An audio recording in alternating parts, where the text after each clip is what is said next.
Muy bien. En nombre de Dios y la patria se abre la sesión.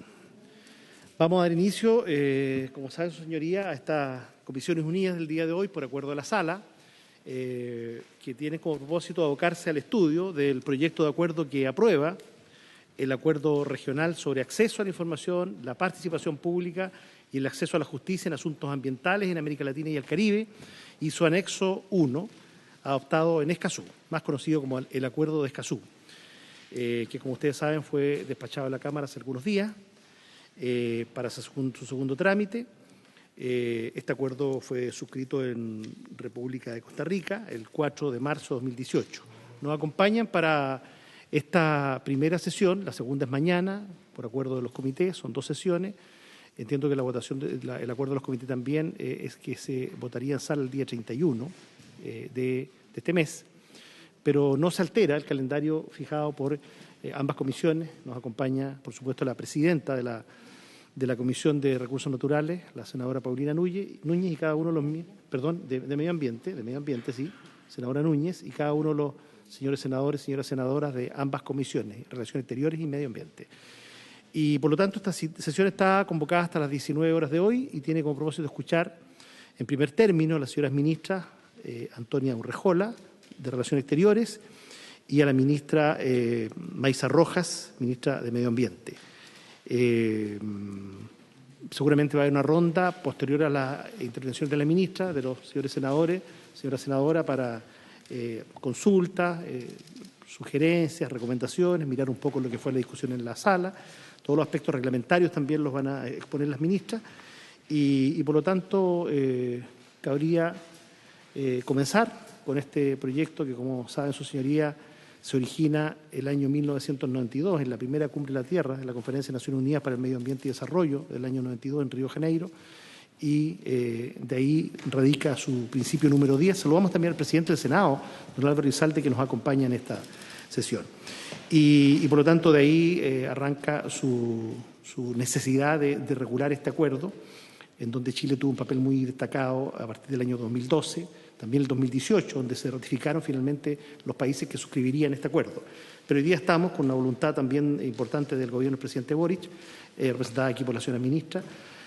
Por lo tanto, sin más, le voy a ofrecer la palabra en primer lugar a la ministra de Relaciones Exteriores, Antonia Urrejola.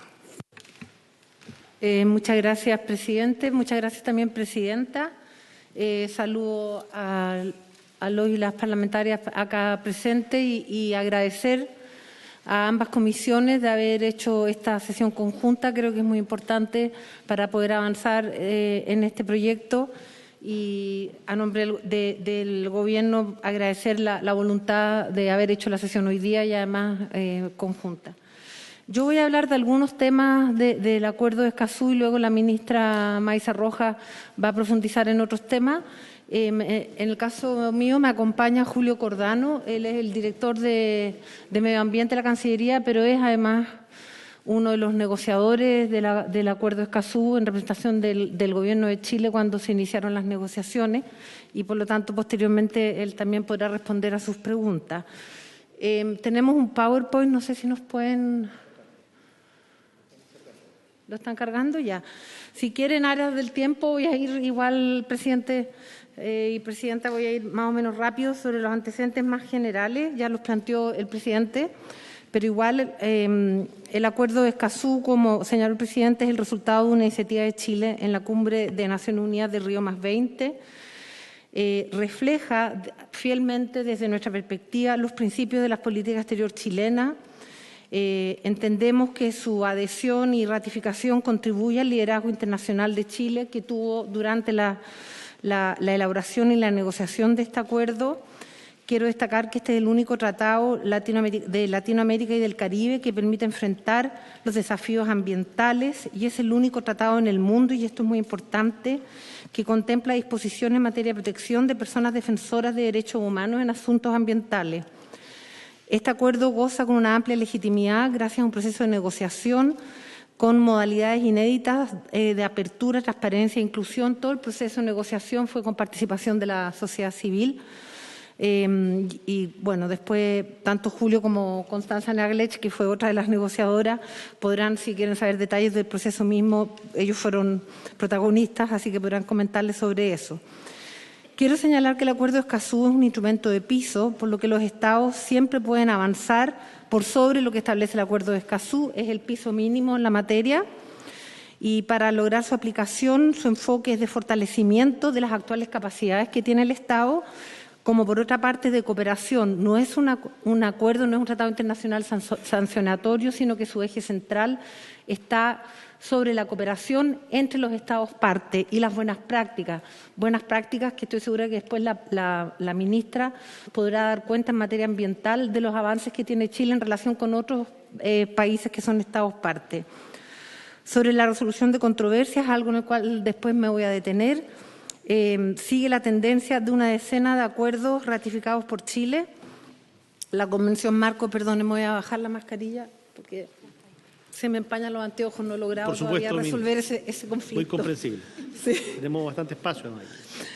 Sobre la resolución de controversias, sigue la tendencia de una decena de acuerdos ratificados por Chile, como es la Convención de Marco de las Naciones Unidas sobre el Cambio Climático y el Convenio Minamata sobre el Mercurio, y continúa con la tradición de las últimas décadas en materia de acuerdos multilaterales ambientales que no admiten reservas, tales como la Convención de Diversidad Biológica. Voy a repasar muy rápidamente los contenidos del acuerdo y luego me voy a detener en algunos puntos. La ministra Maiza luego se va a detener en otro. Este acuerdo, bueno, está conformado primero con un preámbulo y sus objetivos, con un conjunto de definiciones, principios y disposiciones generales. Tiene un articulado referido al acceso a la información ambiental, que es esencial en el Acuerdo de Escazú, respecto a la generación y divulgación de información ambiental, la participación pública, el acceso a la justicia, normas sobre defensoras y defensores de derechos humanos ambientales. Este tema, tal como lo destaqué al inicio, es el único tratado en el mundo que se refiere a este tema. Y luego establece el fortalecimiento de capacidad y cooperación entre los Estados parte. Posteriormente, la parte sustantiva tiene un conjunto de otras disposiciones sobre el intercambio de información sobre derechos de acceso, cómo es la implementación nacional, que ya me voy a referir, establece un fondo de contribuciones voluntarias. Quiero recalcar que se trata de contribuciones voluntarias, no obligatorias. Estos fondos de contribuciones voluntarias son un mecanismo muy típico de los tratados, sobre todo en materia, por ejemplo, de derechos humanos. No son obligaciones, el nombre lo indica, son contribuciones voluntarias. Establece la Conferencia de los Estados Partes. Recientemente Chile albergó la primera Conferencia de los Estados Partes en la CEPAL, ahora en abril. ¿Cuál es el derecho a voto de los Estados Partes? Bueno, normas sobre la Secretaría y el Comité de Apoyo a la Aplicación y normas sobre la solución de controversia, y posteriormente vienen todas las normas relativas a cómo se enmienda, la firma y la entrada en vigor, que no me voy a detener en aquello. Quiero hacer referencia a los principios, que es un tema que en el primer trámite en la Cámara de Diputados fue uno de los temas que se analizaron en las comisiones. Como ustedes pueden ver, el Acuerdo de Escazú establece un conjunto de principios que están en el PowerPoint, en la diapositiva, como igualdad y no discriminación, transparencia y rendición de cuentas, no regresión y progresividad, buena fe. Bueno, todos los que están ahí, no quiero detenerme en cada uno de los principios, sí quiero señalar algo que es muy importante, que estos principios están establecidos en un conjunto nuevamente de tratados internacionales ratificados por Chile, están también contenidos en materias de derecho internacional público, están contenidos, por ejemplo, en la jurisprudencia interamericana, de la cual Chile forma parte del sistema interamericano, y también muchos de estos principios son reconocidos en nuestra propia legislación interna, desde la Constitución Política, la Ley de Bases Generales del Medio Ambiente, el DFL1, bueno, de nuevo no me quiero detener, pero lo más importante, que es la más reciente y que ustedes ratificaron hace bastante poco, que es la Ley Marco de Cambio Climático. Es decir, estamos hablando de principios cuyo contenido está establecido tanto en el derecho internacional, en la jurisprudencia internacional, en los estándares de los distintos órganos internacionales de protección de derechos humanos, como también en la propia legislación interna. Lo importante acá, y a propósito de los principios y de la implementación del Acuerdo Escazú, me parece muy importante, en primer lugar, señalar que estos principios fijan los estándares en materia de protección de derechos humanos y en materia ambiental como de justicia ambiental. Y los estándares como tales, ¿cierto?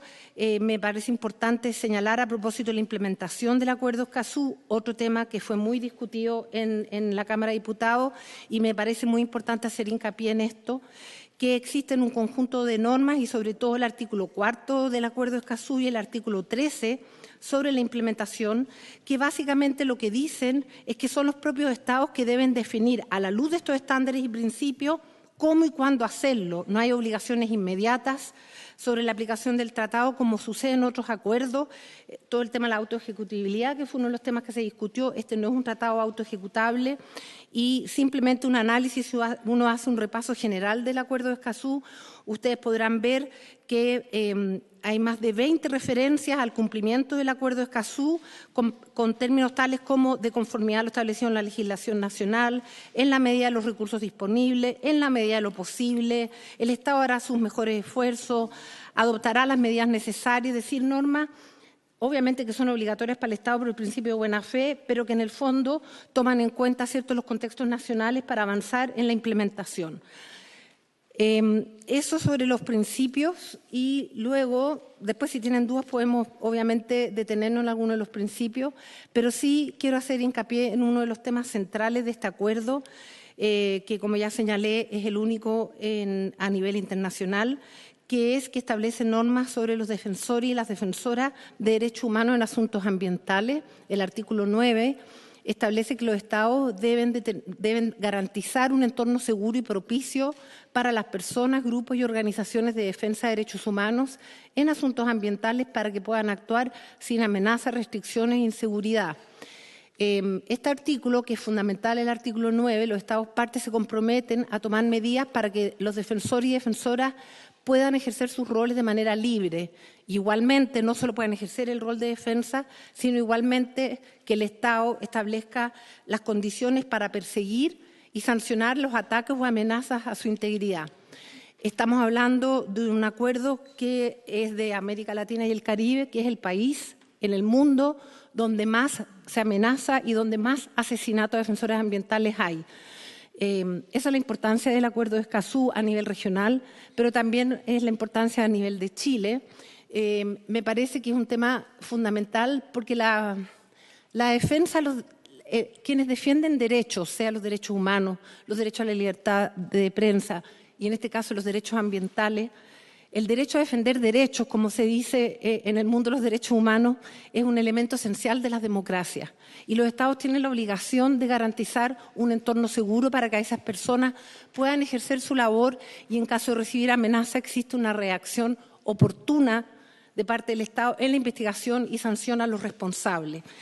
Esta norma, nuevamente, no es una norma autoejecutable. Obviamente, posteriormente a la ratificación y suscripción del acuerdo, Chile deberá trabajar en establecer una institucionalidad en materia de defensa a los defensores de derechos ambientales. Quiero señalar en este punto, presidente y presidenta, existe un conjunto de estándares, no me voy a detener en eso, sobre, por ejemplo, la Comisión Interamericana de Derechos Humanos, una guía práctica sobre lineamientos y recomendaciones para la elaboración de planes de mitigación de riesgos de personas defensoras de derechos humanos en general. Existen muchos estándares interamericanos en la materia de protección a defensoras y defensores de derechos humanos en general y en particular ambiental, y además existen buenas prácticas en la región. Chile no tiene una institucionalidad en esta materia, es donde estamos al debe, y existe que es un tema que posteriormente deberemos obviamente discutir en el Ejecutivo y posteriormente con el Legislativo, cuál es la mejor forma de dar una institucionalidad que permita, por ejemplo, sistemas de alerta temprana en casos de amenazas, donde el Estado reacciona ante amenazas y determina desde escolta hasta sacar a las personas de sus territorios y protegerlos. Esto ocurre en muchos países de la región. yo como excomisionada me tocó conocer directamente varias buenas prácticas y creo que en eso sí Chile está al debe y es importante hacerlo. Existen fiscalías especializadas en otros países, programas de protección especializadas, es decir, hay distintos mecanismos, obviamente es un tema que en su momento habrá que discutir, pero este es un elemento esencial que quiero reiterar respecto de este acuerdo y donde Chile hoy día no tiene normas, obviamente tiene un poder judicial que bajo amenaza las personas pueden hacer las denuncias respectivas, pero lo importante de aquí es establecer una institucionalidad que está dirigida a la labor de los defensores ambientales, tomando en consideración los contextos y su tarea y cómo el Estado es más proactivo en la defensa de los defensores y defensoras de derechos humanos. Gracias. Gracias, presidente. Luego, otro tema que quiero resaltar que también me parece importante porque fue uno de los temas también muy discutido durante la tramitación en la Cámara, es el mecanismo de solución de controversias que establece el acuerdo. Y aquí es muy importante, en primer lugar, señalar que qué es lo que dice el artículo 19 del acuerdo. Lo que dice, ¿cierto?, es que si hay una controversia entre los Estados partes, quienes tienen la controversia, que pueden ser 2, 3, 4 estados, deben esforzarse por resolverla por medio de la negociación o cualquier otro medio de solución de controversias que consideren aceptable. Es decir, mecanismo de solución de controversias es a través de la negociación de aquellos estados que tienen una controversia, es a través del proceso de negociación donde las partes se ponen de común acuerdo en cómo resolverlo. Se establece además un derecho de opción, quiero recalcar, un derecho de opción, no una obligación en favor de cada Estado parte, para que cuando una parte firme, ratifique, acepte o apruebe el acuerdo, o se adhiera a él, que es lo que estamos haciendo nosotros, o en cualquier momento posterior, no necesariamente tiene que ser en la adhesión, sino puede ser en 2 años más o en 10 años más, eventualmente se puede indicar por escrito al depositario, que es Naciones Unidas, en lo que respecta a las controversias que no se resuelvan por medio de esta negociación voluntaria, podrán, si las partes así lo desean, acudir a la Corte Internacional de Justicia o al arbitraje de conformidad con los procedimientos que la conferencia de las partes establezca. Es decir, ¿cómo se solucionan las controversias de acuerdo al Acuerdo de Escazú? En primer lugar, de acuerdo a la mejor manera que las partes en controversia estimen conveniente. Y si eso no resulta, y si los estados que están en conflicto, quiero resaltar aquello, es decir, si Chile tiene un problema de interpretación de controversias con, no voy a decir ningún país que sea complejo, así que con Jamaica, con Jamaica, y no se ponen de acuerdo de esta vía, para ir hasta otra vía, que es la Comisión Internacional de Justicia o el arbitraje, ambas partes, en este ejemplo que yo pongo, Jamaica y Costa Rica, tienen que haber reconocido este mecanismo como solución de controversia, sea al momento de adherir o sea posteriormente, que puede suceder que eso se haga, por ejemplo, si está la controversia, no llegan a un acuerdo, los estados dicen, ¿saben qué más? Reconozcamos para este caso la competencia de la Comisión Internacional de Justicia, por ejemplo, pero es opcional y ambas partes en conflictos tienen que haber reconocido estos otros mecanismos de solución de controversias para el caso en concreto o de manera permanente, según lo que el Estado determine. Por lo tanto, quiero resaltar que es una declaración facultativa y, bueno, hasta la fecha ninguno de los países que ha ratificado el acuerdo ha hecho este reconocimiento. Hasta la fecha los Estados partes reconocen, por lo tanto, la solución de controversias que establece el propio tratado, que es mediante la negociación y la mejor manera en que los Estados decían resolverlo. Por lo tanto, es bien importante señalar que aquí, además, primero, no hay ninguna cesión de soberanía, no hay ningún nuevo tribunal internacional, y por otra parte, tampoco, que ha sido también un elemento de controversia, si se le está quitando competencia, por ejemplo, a la Corte Interamericana de Derechos Humanos o a la Comisión. No es así, son sistemas complementarios y aquí lo esencial de este tratado, como yo señalaba en inicio, es la cooperación entre los Estados partes. Y si estamos hablando de cooperación entre los Estados partes, obviamente la solución de controversias debe ser negociada de común acuerdo, de manera amistosa, porque es parte, en el fondo, del espíritu del Acuerdo de Escazú. Y luego, para ir cerrando, respecto a la tramitación de la Cámara, me parece... puede seguir, presidente. Gracias. comentarles que durante la tramitación en la Cámara, como yo estoy segura que los senadores y senadoras ya saben, bueno, en primer lugar se discutió en 3 comisiones, la Comisión de Relaciones Exteriores, la Comisión de Medio Ambiente y la de Ciencia. En las 3 comisiones el acuerdo obtuvo 12 votos a favor y 1 voto en contra, y uno de los temas que se discutió que fue primero planteado por la bancada de diputados y diputadas de Renovación Nacional, representados por el diputado Arturo Longton. Perdón, hoy siempre le digo Arturo, es que se lo digo siempre, no hay caso, perdón. Sí, es que se lo digo siempre, bueno, pero él sabe. Bueno, y también... Y el diputado UDI, Cristian Moreira, ambos dos manifestaron, sí, yo sé, manifestaron su deseo de aprobar el acuerdo de Escazú y dar así una señal de Estado en este tema que es trascendental para la política exterior de Chile. Nosotros conversamos con ambos diputados y con las bancadas respectivas y ellos nos hicieron ver sus preocupaciones respecto a algunas normas, y fue ahí que surgió, en virtud del artículo 54 de la Constitución, la propuesta de declaraciones interpretativas. Estas propuestas de declaraciones interpretativas fueron suscritas por los jefes de las bancadas de Bópoli, la UDI, RN también y una representante del Partido de la Gente. Y estas declaraciones fueron aprobadas en las 3 comisiones informantes y también en la sala de la Cámara.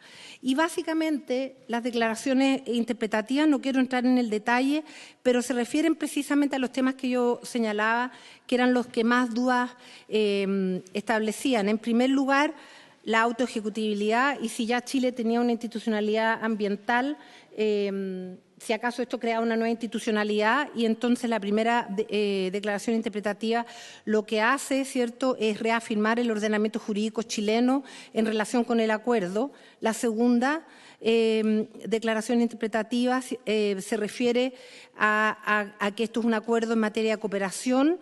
Esto en virtud de, si no me equivoco, este es el artículo, que alguien me recuerde, este es el artículo de los estados que están... Los estados parte... Es que, claro, es más que eso, pero claro, son los países sin litoral y que están en, no me acuerdo el término, en desarrollo y, claro, que se refiere, la verdad, a los países caribeños y a los países sin litoral, que es Bolivia y Paraguay.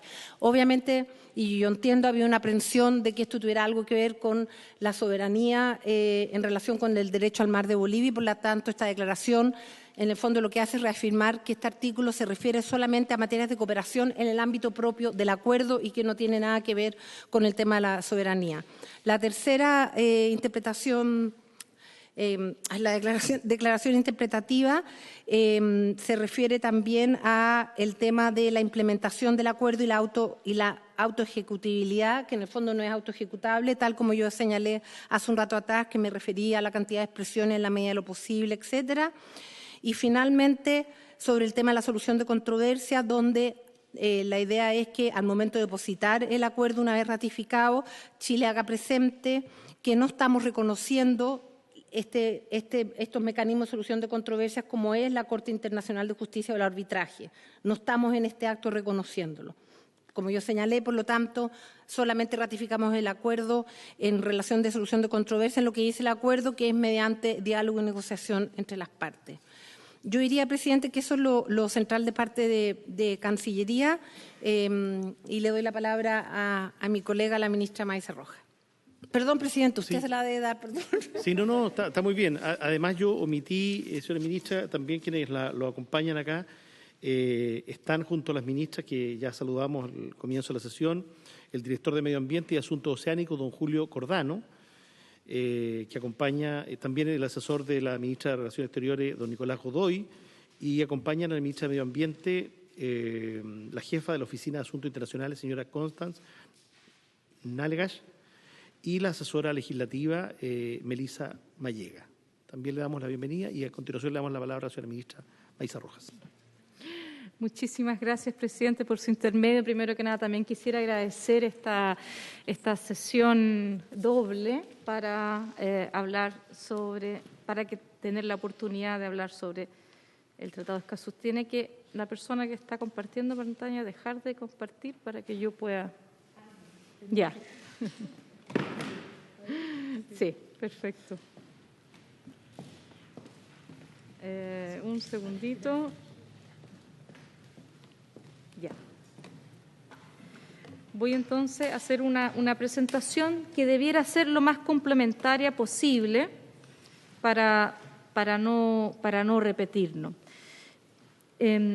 Por lo tanto, recordando de que este es un tratado internacional, pero en torno a medio ambiente, yo me voy a referir un poco más a los temas medioambientales, del contenido del tratado y de cómo esto, por un lado, voy a dar unos cuantos ejemplos de cómo esto ya está incorporado en muchas de nuestras leyes y cómo beneficia, porque es que a nosotros nos interesa desde el Ministerio de Medio Ambiente de que Chile sea parte de este tratado, sin prejuicio de que, como ya lo mencionó nuestra canciller, esta fue una iniciativa que impulsó Chile. Refuerzo entonces la idea de que el tratado garantiza una cantidad de derechos que ya están garantizados. No son derechos nuevos, sino que es el ejercicio pleno y efectivo de estos derechos. Son de hecho derechos que aparecen en el principio 10 de la Declaración de Río, que cumplen este año 30 años, en un par de semanas más, y que son la base de nuestra institucionalidad ambiental. Así que en toda nuestra institucionalidad ambiental está basado en estos derechos. Pero 20 años después, en la reunión de Río +20, se da cuenta de que a pesar de que están garantizados, hay un desarrollo bastante desigual en la región de cómo se han implementado estos derechos de acceso. Y por lo tanto es ahí donde Chile junto con Costa Rica deciden tener un tratado específico para la implementación plena y efectiva de estos derechos. Y ahí comienza entonces la negociación y llegamos hasta el día de hoy en que ya ocurrió la COP1 en Santiago en el mes pasado. La situación actual es que entró en vigor, ¿verdad?, el año pasado, cuando 12 países ya la ratificaron. Entonces, como mencioné, el objetivo del acuerdo es garantizar la implementación plena y efectiva de los derechos de acceso. Y los derechos de acceso son los derechos a la información, a la participación y a la justicia en temas ambientales. La idea aquí está que la aplicación de los derechos humanos de información, participación y justicia nos dan una mejor manera de tomar decisiones en temas ambientales.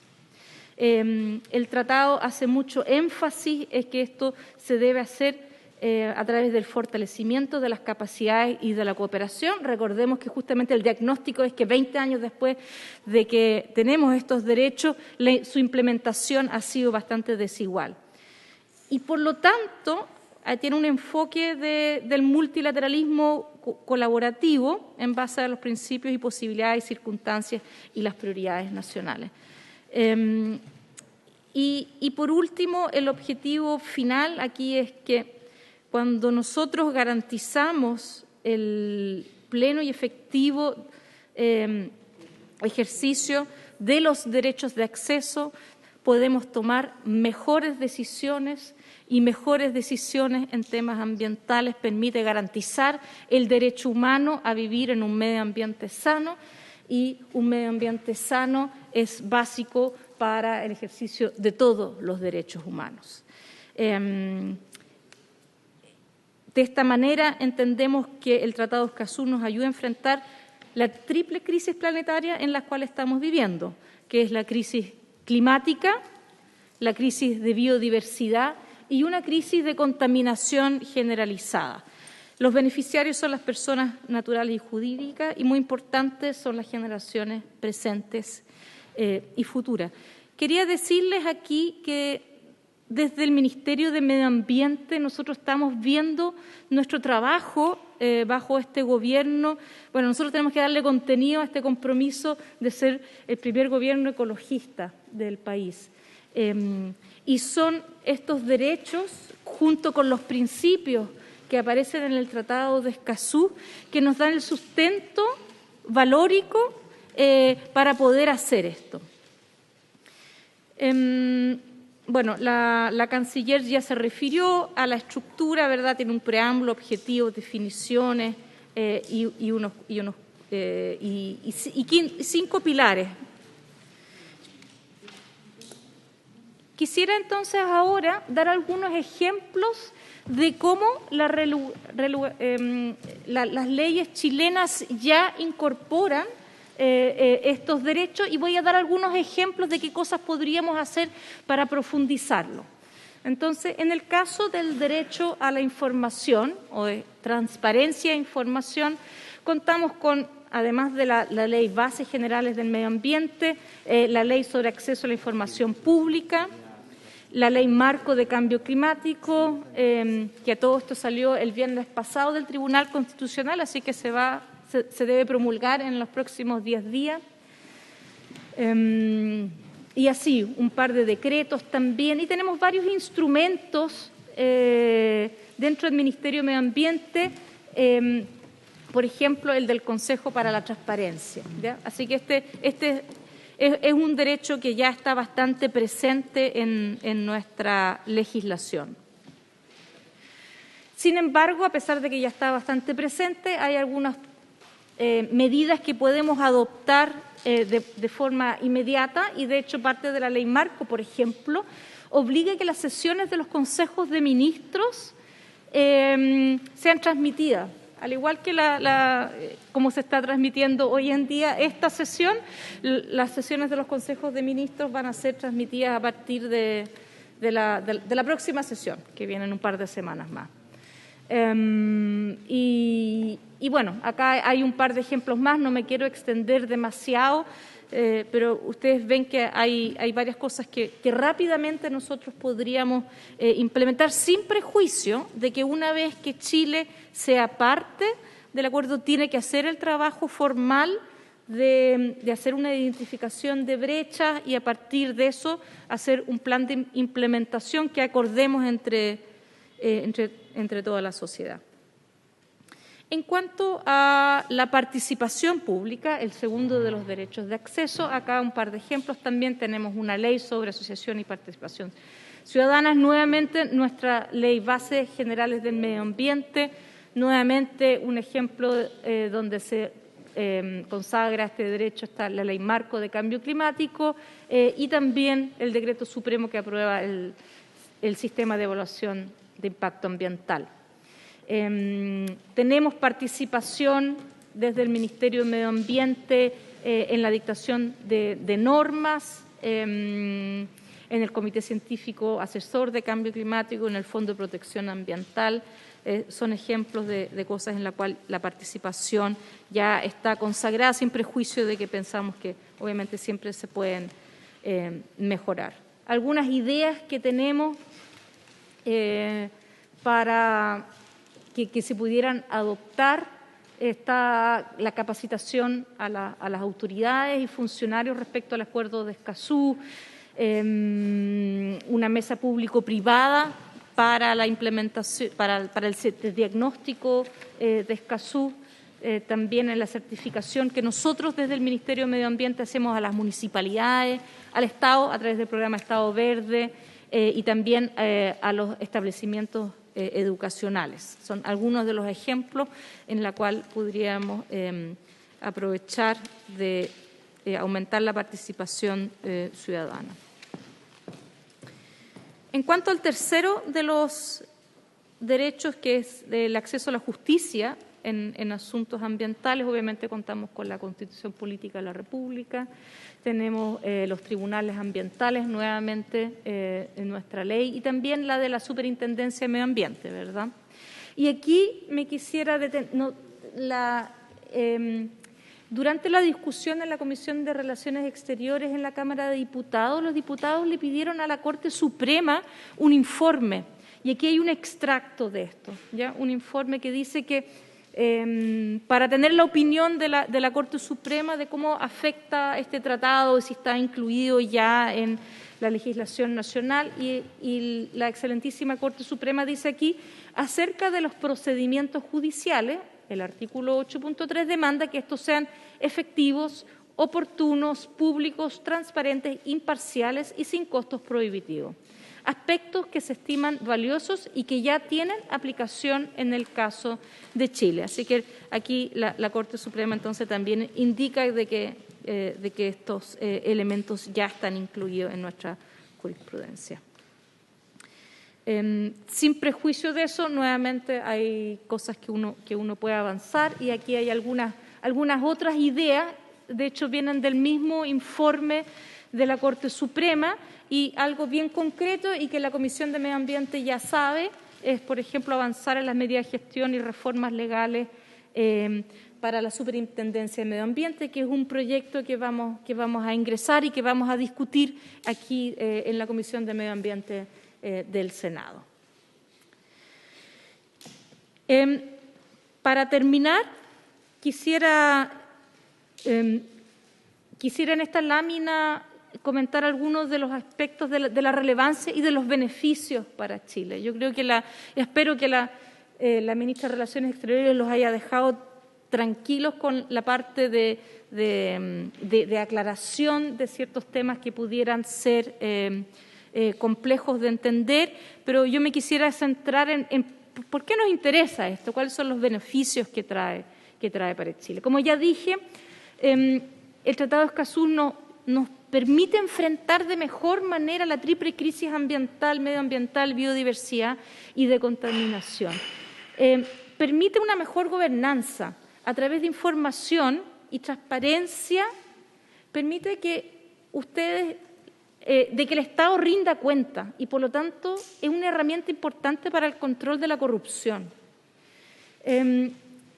Creemos firmemente también de que reduce la conflictividad socioambiental.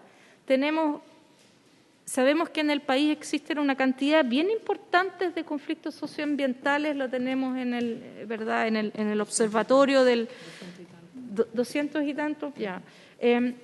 Con mayor diálogo, con diálogo temprano, con diálogo que sea significativo, es una manera de hacer una deliberación pacífica, consensos, da estabilidad social y, por lo tanto, contribuye a la certeza jurídica tan importante para las inversiones, la generación de empleo, etcétera. Así que creemos que tiene grandes beneficios por ese lado. Es un círculo virtuoso de derechos humanos porque los derechos de acceso, como ya mencioné, protegen el medio ambiente a través de una mejor toma de decisión y de esa manera podemos garantizar todos los derechos humanos. Es una política de Estado, refuerza el multilateralismo y también, que es otro de los pilares importantes para nuestro gobierno, es el de la descentralización.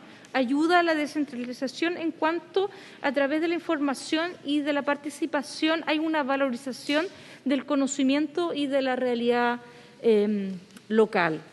Y tengo una última, que simplemente muy brevemente contar los próximos pasos, ¿verdad? Tenemos que terminar con la tramitación legislativa, que es lo que estamos haciendo acá, y estamos trabajando en medidas de gestión de corto plazo, además de desarrollo de planes nacionales participativos, tanto para el diagnóstico como para la implementación. Considerando, recordemos esto, de las posibilidades, las prioridades y las circunstancias nacionales, la base normativa chilena que es destacable con un foco en la implementación. Y a nivel internacional se tiene que trabajar para una COP extraordinaria el próximo año en Argentina. Y con eso termino. Muchas gracias, presidenta. Bien, muchas gracias, señora ministra. Si les parece, señores senadores, ya tengo 3 palabras pedidas. En primer lugar, la presidenta de la Comisión de Medio Ambiente, la senadora Paulina Núñez, luego el senador Chaguán, senador Rojo Edward y también el senador Latorre. No sé si les parece que luego escucharlo en ese orden y probablemente alguien más se sume, le ofrezcamos la palabra al Ejecutivo y en ese momento puedan complementar también algunos de los invitados que hemos mencionado que acompañan a la señora ministra. ¿Sí? Bien, le ofrecemos la palabra entonces a la presidenta de la Comisión de Medio Ambiente, senadora Paulina Núñez. Gracias, presidente. Muchas gracias a ambas ministras por la exposición, por también resumir. Yo creo que es muy importante lo que se fue discutiendo y aprobando en la Cámara. Sabemos al menos que de la parte nuestra, me refiero específicamente de la bancada de diputados y diputadas de Renovación Nacional, hubo un trabajo para que las declaraciones interpretativas fueran acordadas y sirviera para esclarecer varias dudas que a esta altura legítimamente podamos tener y a esta altura a su vez ni siquiera desde una bancada o sector político, sino que entendiendo que estamos revisando, discutiendo lo que va a ser un tratado internacional para nuestro país. Planteado de esa manera, yo quiero hacer dos preguntas y luego quiero ir a las declaraciones interpretativas porque creo que podrían quedar incluso en forma más específica y de esa forma poder avanzar en una mayor aclaratoria. Y voy a partir, ministra, por su última presentación, porque a mí me parece prudente que si el Congreso y el Senado específicamente va a ratificar un tratado internacional, incluso cualquiera fuera, que sepamos cuál es el programa de implementación. Ahí usted, ¿cierto?, lo dividió en lo nacional, lo internacional, si no me equivoco, y a grandes rasgos que evidentemente se va a requerir de la modificación legal, se va a requerir, por ejemplo, el fortalecimiento de la institucionalidad como es la superintendencia, pero a mí me gustaría pedirles que pudiéramos tener un programa de implementación, a lo mejor hasta con plazo, si es que no tenemos aún claridad, ¿cierto?, de cuáles serían esas modificaciones, y lo pongo solamente a modo de ejemplo, porque, por ejemplo, el artículo 8 sobre acceso a la justicia ambiental contempla la posibilidad de invertir la carga de la prueba. Entonces, ahí me surge la pregunta de si terminamos con la presunción de inocencia en la responsabilidad del daño ambiental. Si es así, habría que modificar la ley 19.300, eso es un ejemplo, o también a propósito de la aplicación de ciertos principios como el derecho de información pública, porque en ese caso, ministra, actualmente solo se publican los procedimientos sancionatorios y, claro, la pregunta es entonces, ¿debiera empezar a publicarse aquellos procedimientos de fiscalización que podrían venir de las denuncias? Yo no sé si llegamos hasta ese nivel de alcance o si el Gobierno entonces tiene contemplado dentro de un programa de implementación la modificación de estas leyes para que esos principios que están contemplados en el tratado se cumplan. Y también respecto de la segunda pregunta del informe financiero para la aplicación del tratado, si tiene que ser inmediatamente, si hay un acuerdo dependiendo, ¿cierto?, del avance y en los plazos que se definen entre los Estados cuando un Estado va y lo ratifica, porque, por ejemplo, si el principio de participación se aplica en el sentido de exigir, evidentemente, mayor participación a todos los proyectos de inversión o vamos a seguir, ¿cierto?, con los proyectos de estudio de impacto ambiental, bueno, con las excepcionalidades que conocemos de las declaratorias o declaraciones. Entonces, esas son mis preguntas, a modo de pregunta, y bueno, y a propósito de las disposiciones generales, ahí es donde yo considero, porque señala, ¿cierto?, el tratado que cada parte adoptará todas las medidas necesarias de naturaleza legislativa, reglamentaria, administrativas u otras en el marco de sus disposiciones internas para garantizar la implementación. A eso me refiero específicamente cuando pregunto si hay algún programa de implementación. Y en el caso de las declaraciones interpretativas, específicamente la segunda, en aquella donde se refiere al párrafo del artículo 11, dicho artículo señala la especial consideración que se debe prestar a los países menos adelantados, a los países en desarrollo, sin litoral. La canciller también hacía referencia a aquello, pero en esa declaración quedó establecido así que la República de Chile declara en el párrafo 2 del artículo 11 que se entenderá relativo a la cooperación en el ámbito del acuerdo para efectos de la implementación de los respectivos países. Y ahí yo creo, ministra, aquí, bueno, lo vamos a someter evidentemente a la discusión de la comisión, pero que falta el que sea más expreso e indique que únicamente para efectos, ¿cierto?, de la implementación, el únicamente, porque yo lo leo, lo trato de interpretar y me parece que está un poquito más amplio y es precisamente estas declaraciones las que tienen que servir para restringir las interpretaciones o que quede claramente demostrado que interpretamos nosotros como Estado. Y por último, respectivo al artículo 19, el de las controversias, evidentemente que cuando algún país entre en controversia o partes, la negociación debería ser la primera vía a solucionar esa controversia. Y luego, que la declaración interpretativa que establece, que acordaron en la Cámara, que la República de Chile declara que no acepta en tanto no haga una declaración en tal sentido como obligatorio los medios de solución señalados en el párrafo segundo del artículo 19, estos son la Corte Interamericana de Derechos Humanos y el arbitraje internacional, para cuando una controversia no haya sido resuelta conforme al párrafo primero. Entonces, ahí yo creo que es muy importante dejar en claro que el ratificar este tratado no significa que ahora lo estamos aceptando. Yo escuché claramente que la canciller manifestó aquello, pero no está por escrito en la declaración interpretativa. Entonces, y creo que a esta altura es lo que nos queda, ¿cierto? Allí tendría que ser, eso es un punto respecto a este tema. Y lo segundo es que, como dice, declaración en tal sentido, también me parece importante recalcar, ¿cierto?, que quede por escrito, que a su vez una declaración con alguna formalidad, por escrito o a lo mejor, ¿cierto?, que dependa del presidente, a lo mejor con el Congreso, no lo sé, pero ahí que tampoco quede tan abierto que solamente una declaración en tal sentido. Gracias, presidente. Muy bien, senadora. Senador Chaguán. Sí, presidenta, por su intermedio, bueno, nosotros habíamos propuesto que efectivamente cuando el tema estaba en vías de iniciar su tramitación, que se pudiera aplicar el sistema de las normas interpretativas. De hecho, se lo propusimos al propio presidente Boric y a la ministra. Creemos, sin lugar a dudas, que establecer una norma interpretativa para que el tratado no sea autoejecutable viabiliza en términos de que no estamos cediendo soberanía. Yo fui de aquellos que el año 2018 critiqué incluso al gobierno anterior por no haber suscrito el Tratado de Escazú con esta norma interpretativa que dejaba salvadas todas las dudas que habían sobre el particular. Estas han sido consideradas.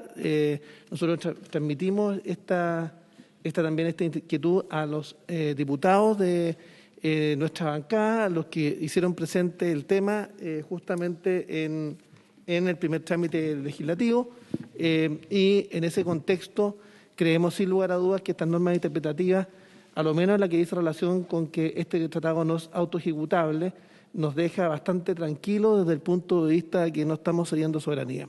En segundo lugar, quisiera dejar en expresa constancia para la historia fidedigna de la ley que en aquella norma interpretativa que dice relación con los países que son que no tienen medianidad, particularmente en el caso de Bolivia, que tiene un conflicto que ya ha sido zanjado por la Corte Internacional de Justicia de La Haya.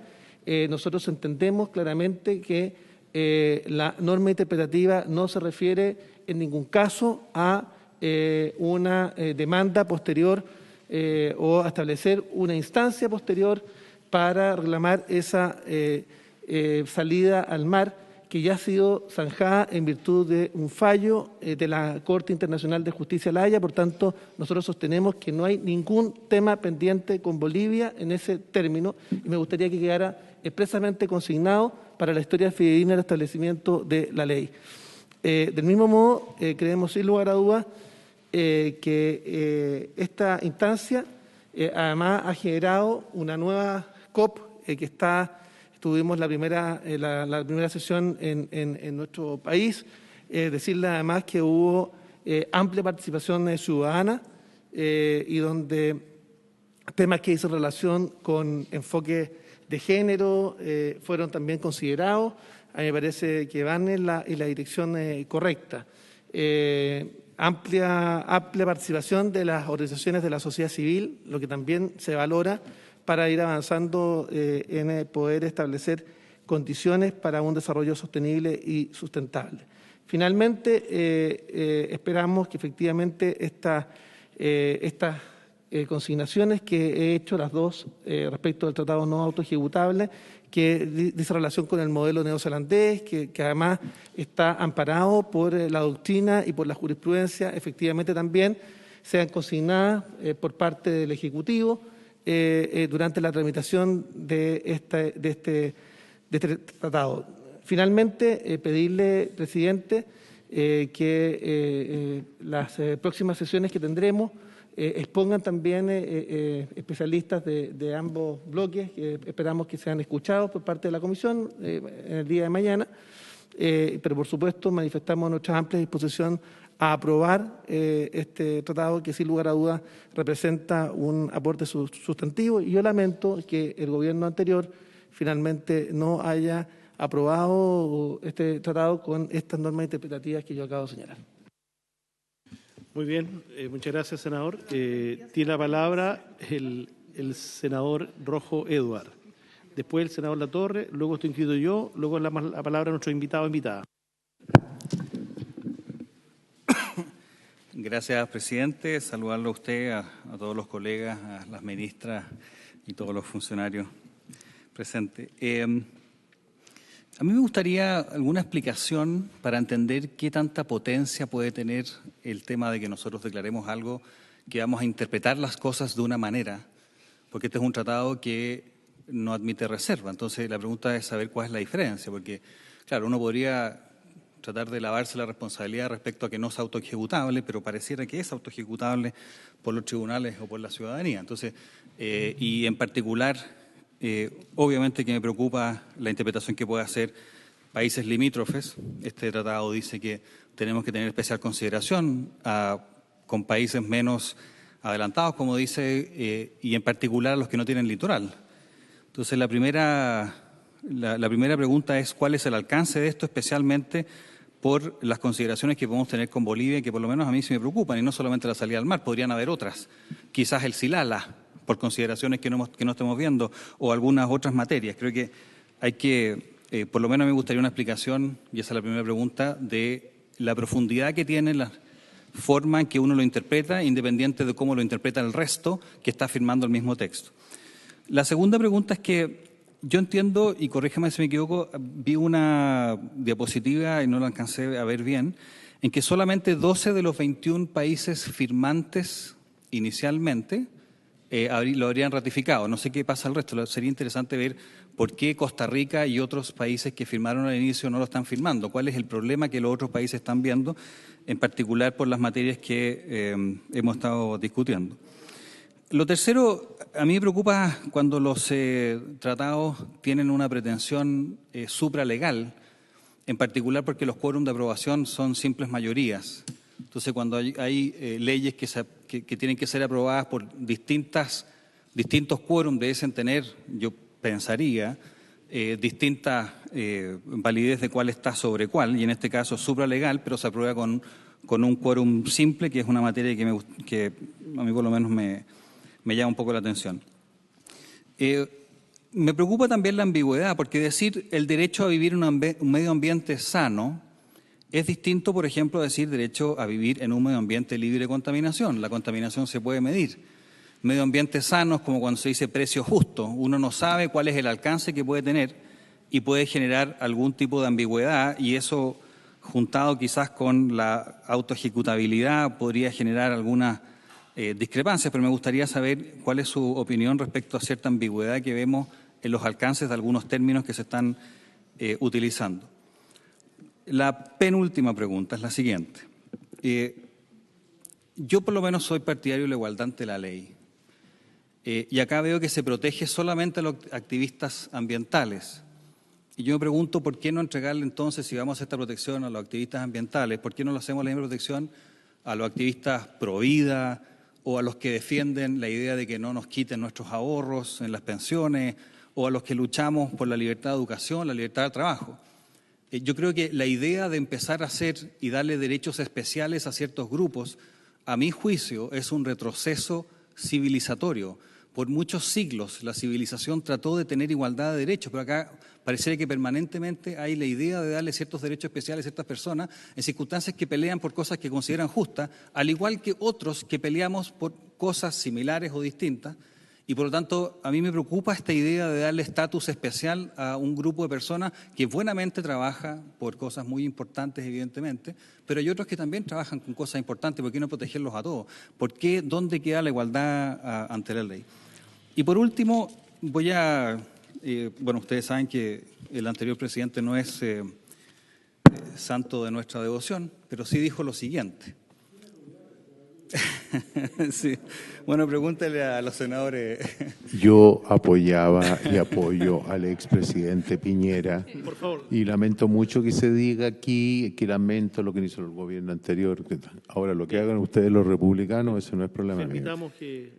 Lo que dijo el presidente, el presidente anterior, es lo siguiente en el año 2020, que dijo: atendida la ambigüedad y amplitud de sus términos, su eventual autoejecutabilidad y obligatoriedad de sus normas que prevalecerían por sobre la legislación medioambiental interna, que es lo que hemos estado hablando, todo lo cual generará una creciente judicialización de los procedimientos ambientales y planteará un cuadro global de grave incertidumbre jurídica.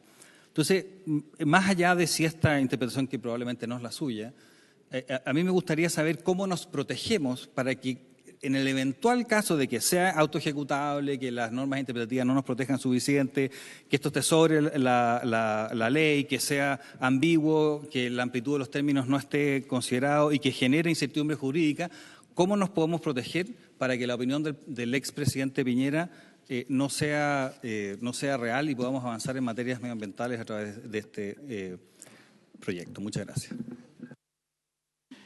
Muchas gracias, senador Rojo Edward. Antes de la palabra al senador Latorre, quisiera señalar que yo estoy seguro que las ministras están tomando apunte de todas las intervenciones que han planteado los distintos señores senadores. Es probable que nosotros hoy día no alcancemos o el Ejecutivo no alcanza a responder todas las preguntas. También ha hecho un planteamiento el senador Chaguán, en orden a que pudiéramos mañana escuchar a uno o dos invitados, que pudiera sugerir también el Ejecutivo, no sé, en conversación con los presidentes de las comisiones, al finalizar esta sesión. Entonces, sí, yo le voy a pedir la palabra reglamentariamente, como se lo dije ahí al oído. Sí. Yo le voy a pedir, presidente, senador, senador Moreira, sí. De que usted, de acuerdo al reglamento, le ofrezca primero la palabra a los miembros de la comisión. Porque aquí hablaron 2 o 3 personas, ocuparon más de media hora, 40 minutos, y los que somos de la comisión no podemos hablar. Entonces, tiene preferencia siempre en una comisión los miembros de las comisiones. No el que pide la palabra. De las 2 comisiones. Claro, porque aquí...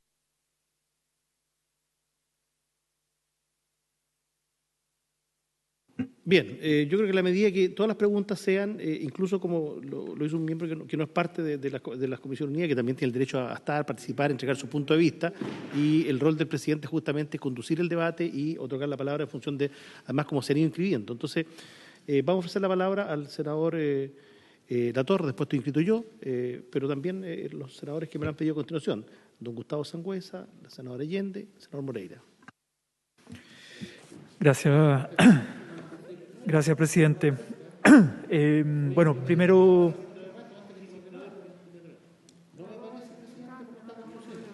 No me parece, presidente, cómo está conduciendo la sesión. No me parece. Bien, senador Moreira, las 4 palabras que yo registré, las dije además.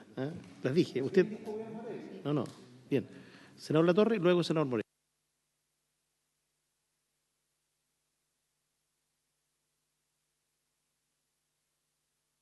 Senador Latorre, por favor.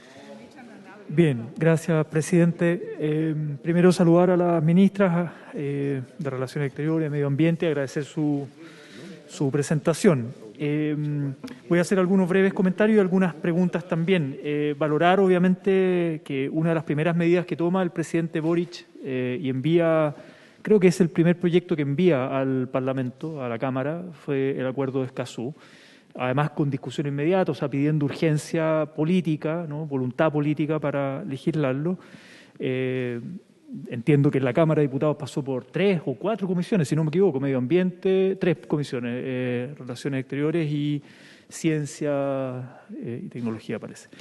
Y fue aprobado por una amplia mayoría, o sea, no fue por 2 votitos más, sino que una amplia mayoría superando los 2/3 de la Cámara. Lo cual indica que la opinión que tenía el presidente Piñera y el gobierno, que decidió retirarse a pesar de que Chile fue uno de los promotores de las negociaciones junto con Costa Rica, y cuando le tocaba firmar, ratificar el acuerdo, el gobierno decide no hacerlo, lo cual creo que generó también voy a dar mi opinión personal, una vergüenza internacional en materia de compromisos con el multilateralismo por parte del Estado de Chile. Y la verdad es que no sabemos bien cuál fue el motivo por el cual el presidente Piñera tomó esa decisión, porque sus parlamentarios, al menos en la Cámara de Diputados, vamos a ver si es lo mismo acá en el Senado, pero al menos en la Cámara de Diputados respaldaron este acuerdo. Entonces queda la duda de cuál fue el verdadero motivo por el cual Piñera decidió no ratificar Escazú. No voy a entrar acá en hipótesis, hay mucho debate al respecto, pero eso lo dirá la historia. No sé si tendrá que ver con algunos intereses económicos, no sé. Bueno, dicho eso, me quiero centrar en el artículo 9 respecto a los defensores de derechos humanos en asuntos ambientales, ¿no? Ahí hubo un proyecto que nosotros presentamos el año pasado, que está en la Comisión de Derechos Humanos del Senado, y básicamente frente a como lo decía la ministra Antonio Rejola, por su intermedio presidente, como Chile no tiene una institucionalidad robusta, digamos, respecto a los defensores en derechos humanos en general, diría yo, y particularmente en medio ambiente, lo que hicimos con ese proyecto de ley de iniciativa parlamentaria es simplemente dar un reconocimiento de que, mire, existen defensores en derechos humanos y lo dejamos además bien amplio en materia ambiental, pero también, por ejemplo, a trabajadoras y trabajadores del ámbito de las comunicaciones, a propósito del asesinato a Francisca Sandoval, que entendemos también juegan un rol en la libertad de prensa, finalmente en la defensa de la democracia, ¿no? Entonces, ahí hay un proyecto de ley presentado, pero claro, el Ejecutivo, lo conversamos en su momento con la subsecretaria de Derechos Humanos del gobierno anterior, y no fue al final del periodo, no hubo respaldo, no hubo un patrocinio y no había voluntad para avanzar en esta institucionalidad de fomento. Entonces, yo creo que acá hay una oportunidad para tomar este proyecto de ley y darle efectivamente una bajada. Es decir, ¿por qué esto sería una buena noticia para Chile, para, por ejemplo, las zonas de sacrificio en nuestro país, para las y los defensores ambientales que, si bien en Chile no hemos tenido la misma cantidad de casos dramáticos de asesinatos a defensores ambientales, pero sí hay muchas denuncias de amedrentamiento, amenazas de muerte. Me toca verlo y representar la región de Valparaíso, en la provincia de Petorca, por ejemplo, o en Quintero y Puchuncaví. Pero sí también en Chile han habido casos significativos de criminalización y encarcelamiento a defensores ambientales. Pongo un caso que me tocó ir a ver a la cárcel de Temuco, el lonco Alberto Curamil, que además recibió un premio internacional de reconocimiento por su defensa al medio ambiente, que es el premio Goldman. Mientras estaba preso, estuvo 1 año y medio privado de libertad en prisión preventiva en la cárcel de Temuco y finalmente salió absuelto. Entonces, hay casos concretos de criminalización de defensores ambientales, ¿no? Y eso implica, creo yo, hacer una bajada de esto. O sea, ¿qué significa esta adhesión? Y luego cómo lo aterrizamos en institucionalidad, fomento, prevención, protección, etcétera, ¿no? Yo creo que ahí hay un punto y quisiera pedir que pudieran profundizar tanto ambas ministras o alguna de las ministras en representación del gobierno. Y lo último, más bien en términos pedagógicos, tal vez para la gente que pueda estar siguiendo esta sesión, ¿qué significa que Chile adhiera ahora versus la firma o ratificación? O sea, en términos muy simples, porque Chile debió haber firmado, si no me equivoco, en marzo del 2018 o por ahí el año en 2018, pero ahora estamos adhiriendo. Entonces, ¿qué significa en términos pedagógicos para tal vez la sociedad civil que nos está siguiendo? Eso, gracias, presidente. Gracias, senador. Yo puedo esperar un rato con mis preguntas. Senador Moreira, le ofrezco la palabra para su consulta. Bueno, primero que todo, la ministra, es muy difícil que tenga una capacidad de síntesis para contestar las 20 o 25 preguntas que le han hecho. Yo quiero primero preguntar si la ministra va a estar con nosotros mañana o en algún otro momento. ¿Usted va a estar mañana? Ya, entonces yo me reservo mañana, le hago las preguntas y mañana le voy a pedir que me las conteste. ¿Ah? Ministra, primero que todo, uno en lo político. Lo que haya hecho o no haya hecho el presidente Piñera fue una decisión que él tomó en base a ciertos antecedentes. No necesariamente todos decían relación con la pérdida de soberanía que se se hablaba mucho porque sobre este tema hay muchos mitos, pero claramente estos tratados internacionales tienen un sesgo ideológico. Vea los países que están participando, cosa de verlo. Escuchaba ayer el caso de Costa Rica. El presidente nuevo de Costa Rica es de derecha, entonces dice, bueno, como es de derecha, él ahora cambió de manera de pensar, cuando lo que ha dicho el presidente de Costa Rica nuevo, él ha dicho de que una de las razones por cual no va a ratificar este tratado es porque él está convencido de que en ese país encuentran de que esto podría de alguna manera distorsionar la inversión, que una persona pudiese parar la inversión a través de los tribunales internacionales. Lo otro es decir que yo no tengo la estadística, quizás estoy exagerando un poco, pero a mí me han dicho algunos expertos, no sé si tan expertos serán, pero que la legislación Chile es un país que es de estándares altos en materia ambiental. Y se me ha dicho que entre el 60 o el 70% de lo que dice el tratado está ya en nuestra legislación chilena. En base a eso, y a lo que se ha señalado, yo no lamento que el presidente Piñera no lo haya querido, lo que sí lamento que esto le hayan dado discusión inmediata, tan rápida que tuvimos que negociar con el gobierno para que esto se pudiera ver al 31, porque lo lógico es que esto es un tema tan importante y de la noche a la mañana se nos hace a nosotros hacer estas comisiones, que es la mejor muestra de nuestro interés. Mire, yo me voy a abreviar, solamente le voy a hacer tres preguntas, si no me las puede contestar hoy día, para nosotros es importante como bancada. Los senadores de la UDI no hemos tomado una decisión colectiva, tenemos distintas opiniones. Y depende mucho de las preguntas que yo puedo hacer o también de los otros colegas que están aquí en mi partido. Lo primero que quería preguntarle a la ministra o a alguna de ustedes que lo estime conveniente, ¿cuál es la diferencia desde el punto de vista del derecho internacional entre la reserva, que está prohibida en el acuerdo, y declaración interpretativa como propone el gobierno? Esa es la primera pregunta. La segunda pregunta está relacionada con ello, con lo anterior. ¿De qué forma las declaraciones interpretativas que propone el gobierno resuelven los riesgos que implica el acuerdo para la soberanía de Chile, especialmente en cuanto a la posibilidad de ser llevado a tribunales internacionales por países limítrofes? ¿Cuál es la consecuencia jurídica que el acuerdo plantee como objetivo un medio ambiente sano, a diferencia del concepto de medio ambiente libre de contaminación de nuestra Constitución? ¿Qué medidas internas no podrían implementarse en caso de no ratificarse este acuerdo? Y lo último, ¿cuáles son las implicancias desde el punto de vista del derecho internacional de la medida de protección especial al país sin litoral que plantea el acuerdo?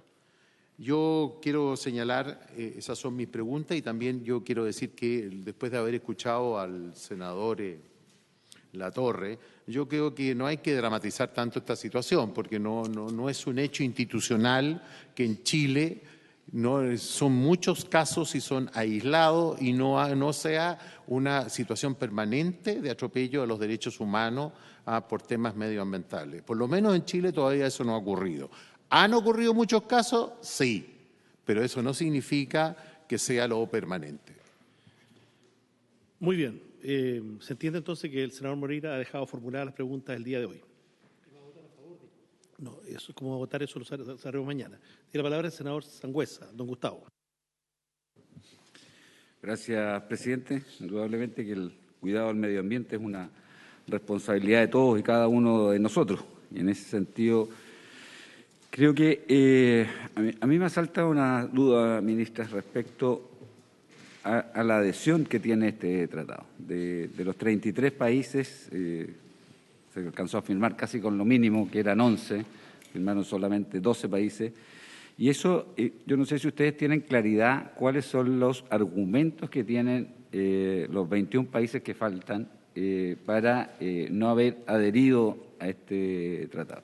Porque también nosotros tenemos que ver qué es lo que está pasando con nuestros países vecinos y cuáles son los argumentos que ellos tienen principalmente para no adherir a este tratado. Por eso creo que, y por su intermedio, presidente, las palabras del senador Latorre son erróneas. Esto no es una vergüenza internacional el no haber firmado este tratado, porque 21 países no lo han hecho, o sea, casi 2/3 de los que estaban en el tratado originalmente. Creo que habría que responder por esos 21 países que no han firmado.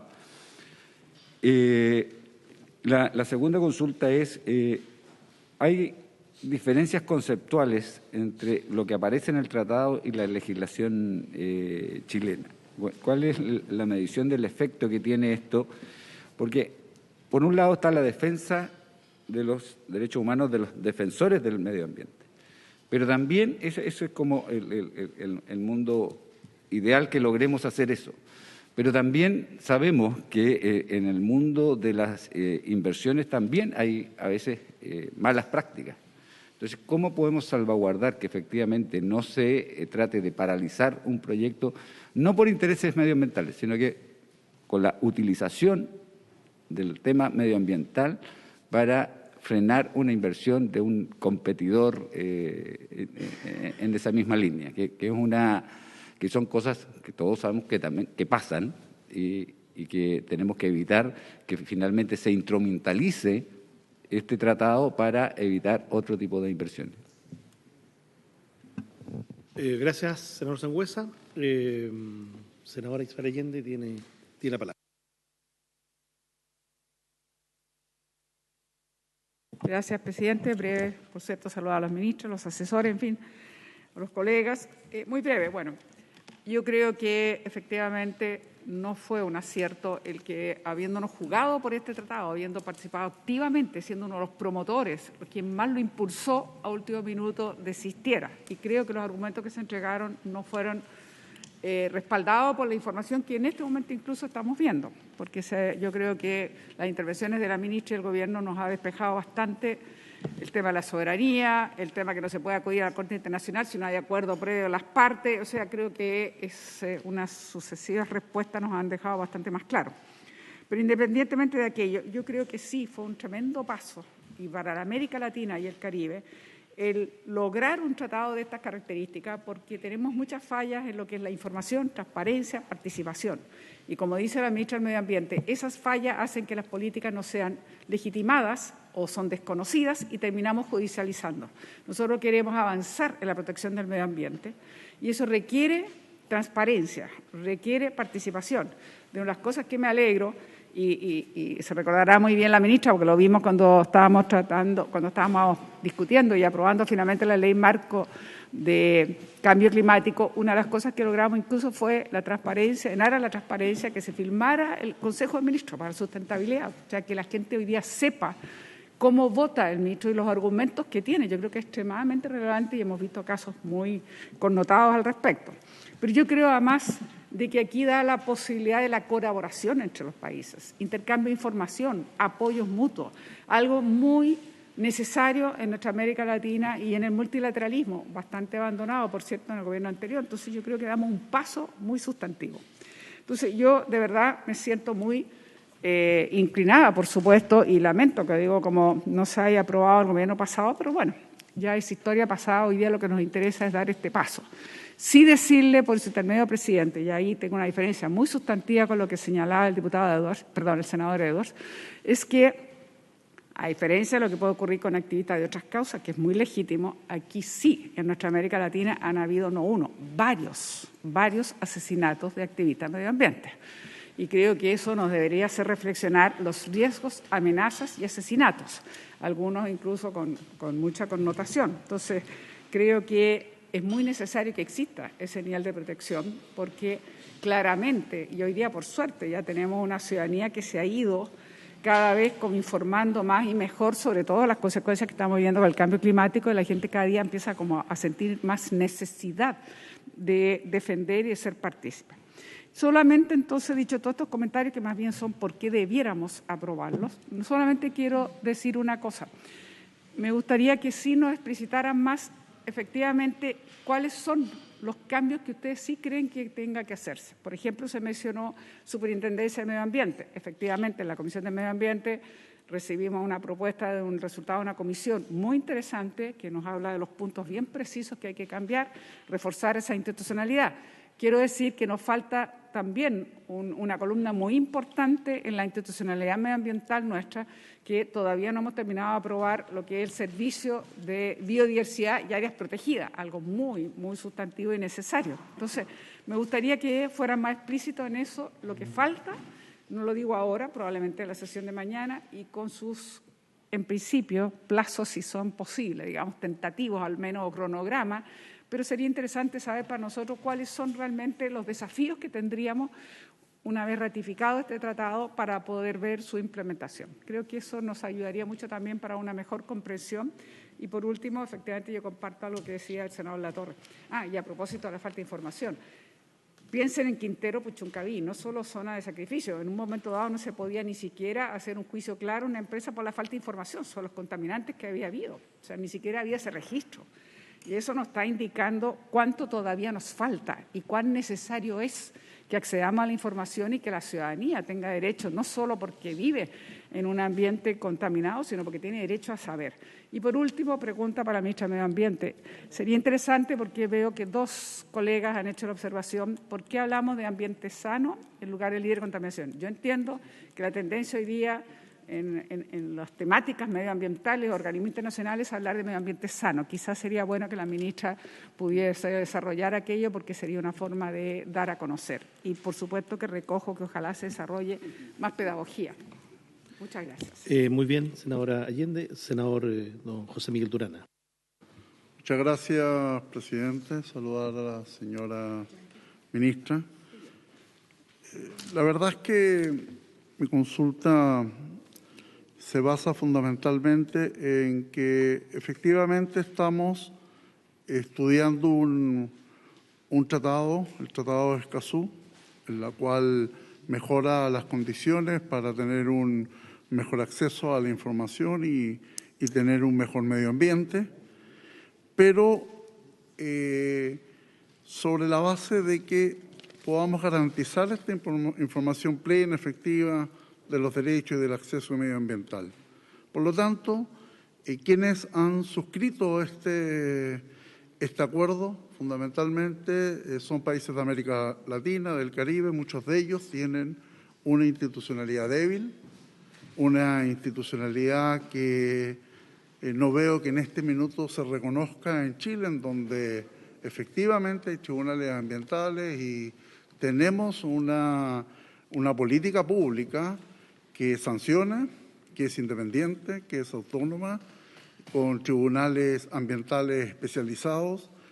Y por lo tanto, yo no sé si estamos nivelando hacia abajo o hacia arriba, porque creo que finalmente siempre como país hemos mirado ser parte integrante de los países de la OECD y por lo tanto podemos colaborar y podemos ayudar, siempre tendiente a no escapar de estos acuerdos internacionales, pero me preocupa fundamentalmente, en primer lugar, que saber si este es un tratado vinculante, si efectivamente desde el punto de vista institucional va a haber una intromisión en función de la justicia chilena y de los propios fallos que nosotros tenemos.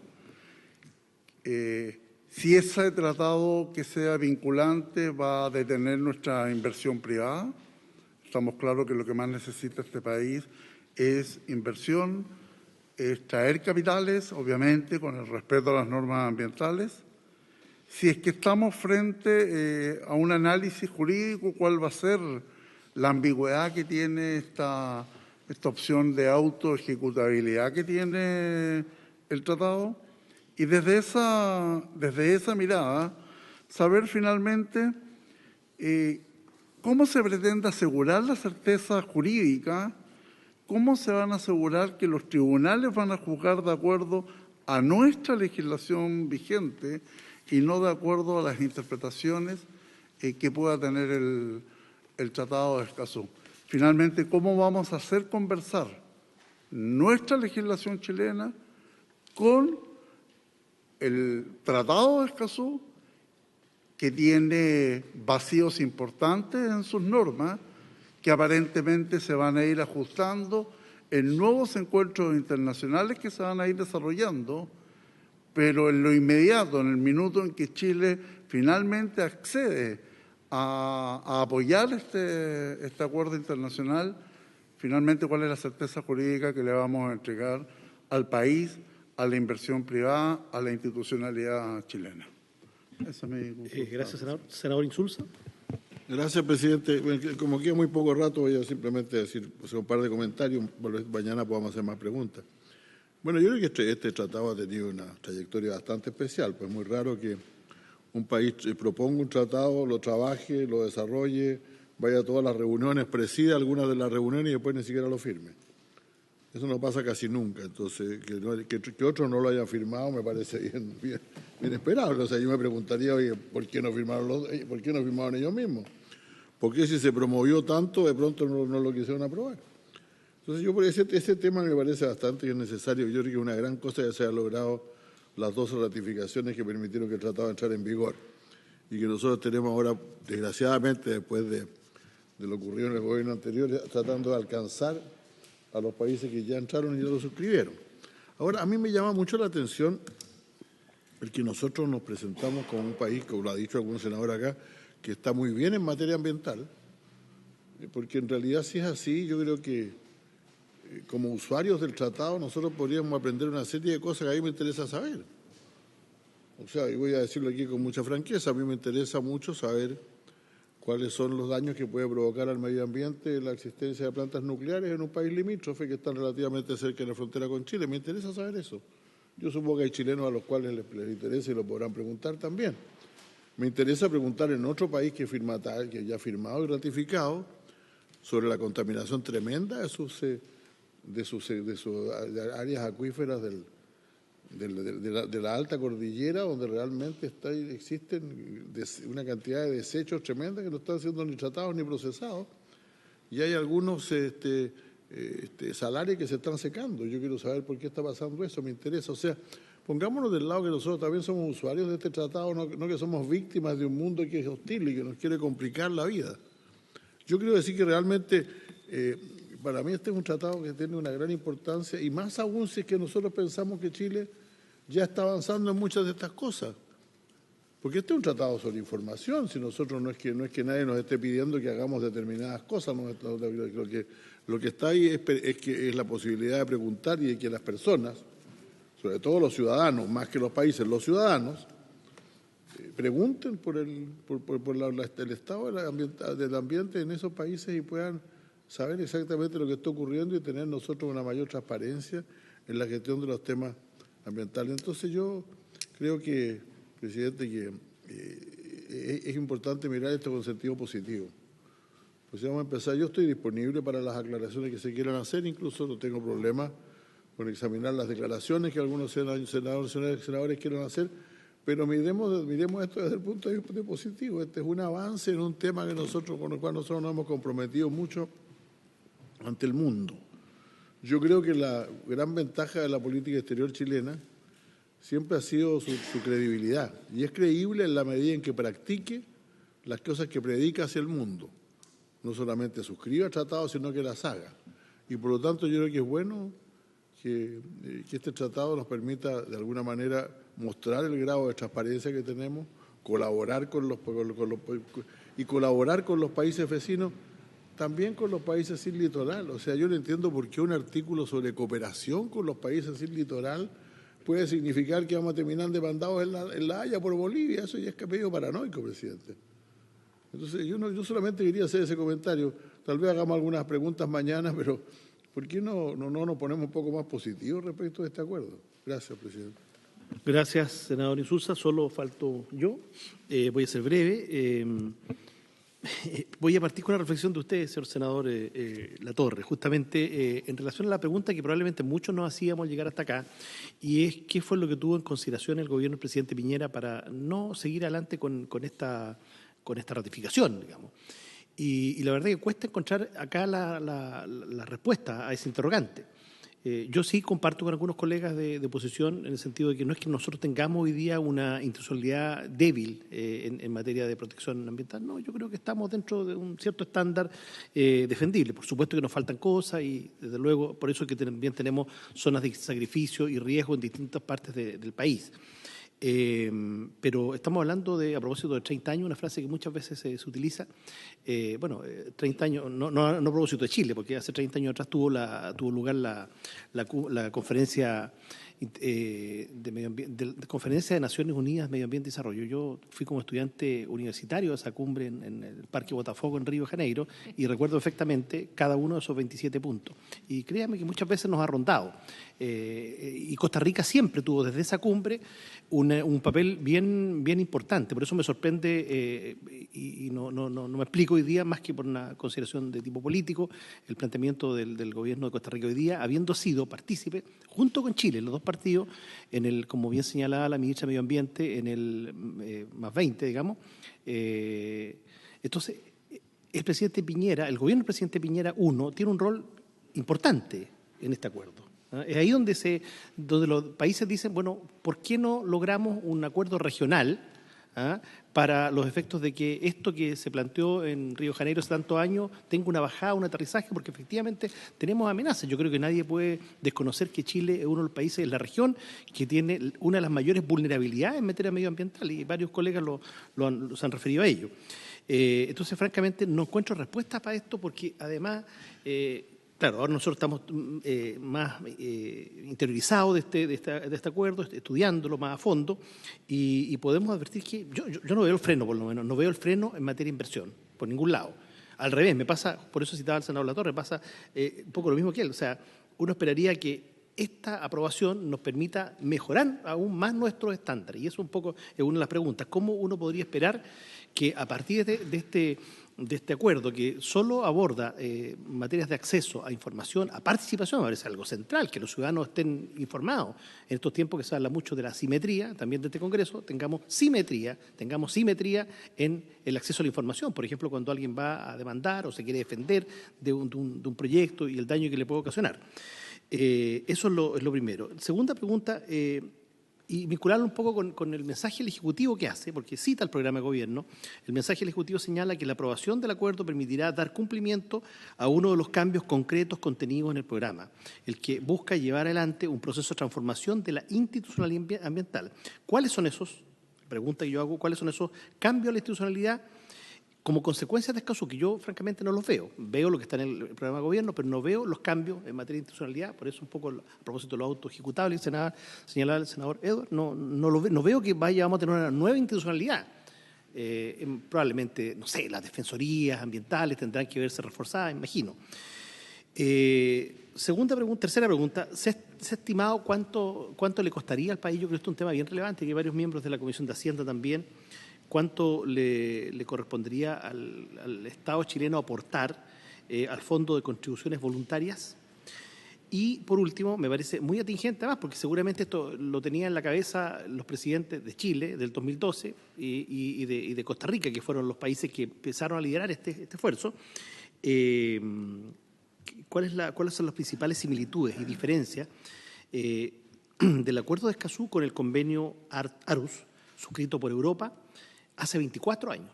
O sea, 24 años, o sea, muy encima de lo que fue el acuerdo, la Cumbre de la Tierra, ¿cierto?, el 92, los europeos respondieron.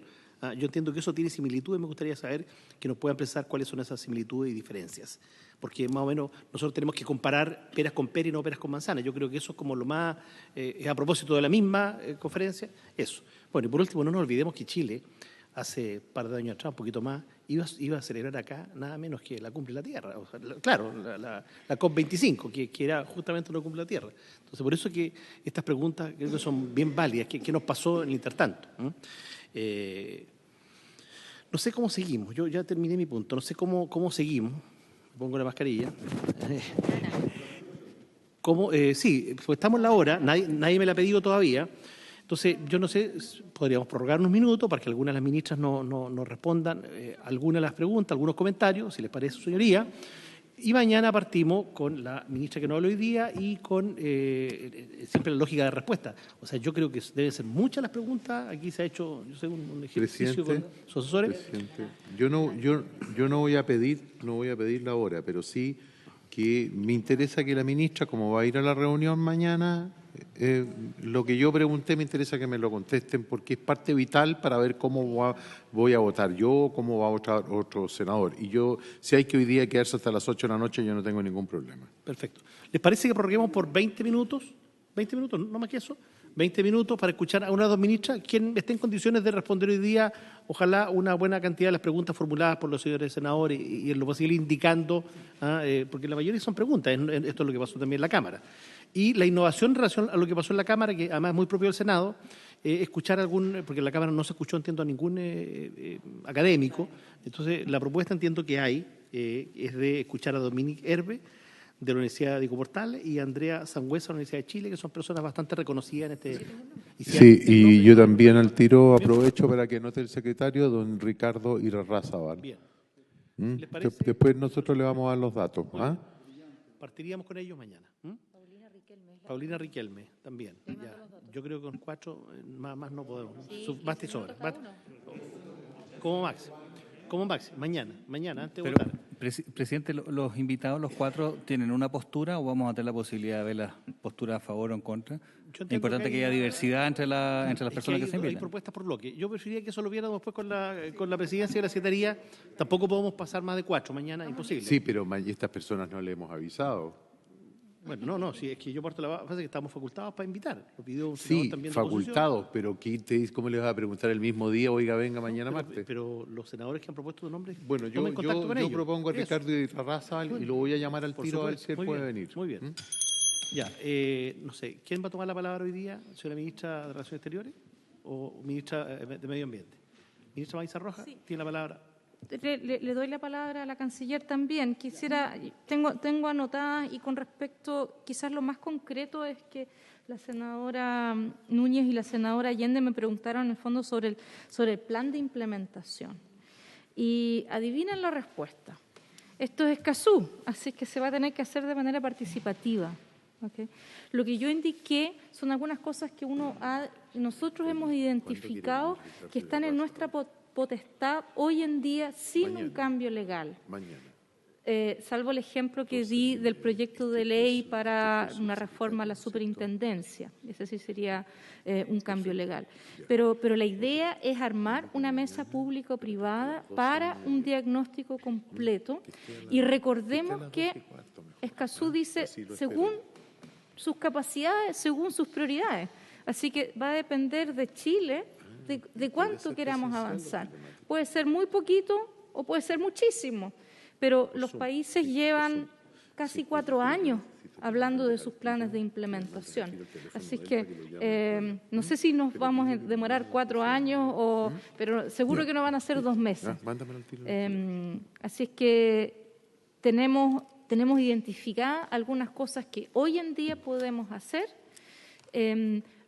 Vamos a hacer un diagnóstico y un plan de implementación de manera participativa con todos los sectores, sociedad civil, sector privado, etcétera, y va a depender entonces de los resultados de ese trabajo, de cuánto vamos a querer avanzar.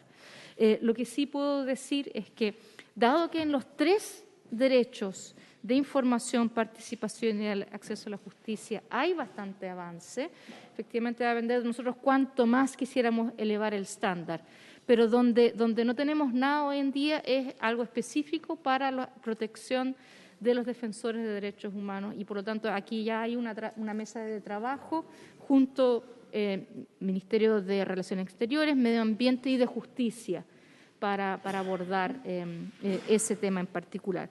Y yo creo que eso, por responder eso brevemente, quizás mañana podríamos traer un documentito un poquito más elaborado sobre de qué cosas tenemos identificado, más allá de los ejemplos que yo di,